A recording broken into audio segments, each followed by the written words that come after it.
আমরা আমাদের মাননীয় প্রধানমন্ত্রী সহ বাংলাদেশ সরকার, বর্তমান সরকার 5 বছরে, আগামী 5 বছরে 25 কোটি বৃক্ষরোপণ করার টার্গেট হাতে নিয়েছে।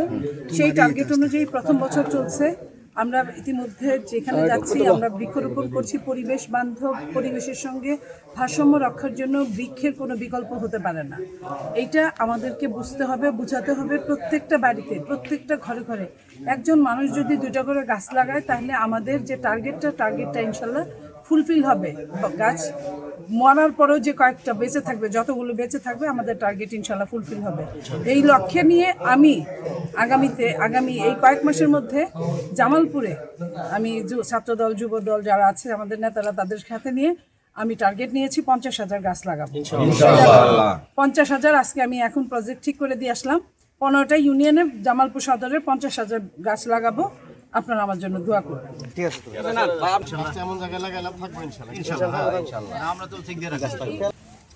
এটা পিছন দেন একটু গাছের উপরে পানি দিয়ে দেন।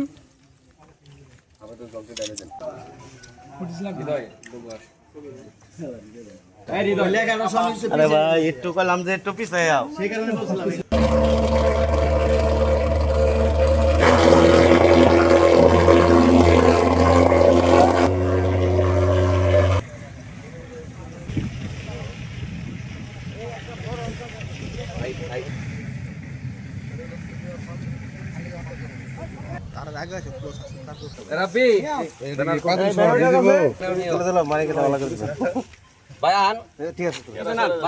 এমন জায়গায় লাগাইলাম থাকবো ইনশাআল্লাহ। আমরা তো ঠিক দিয়ে রাখছি।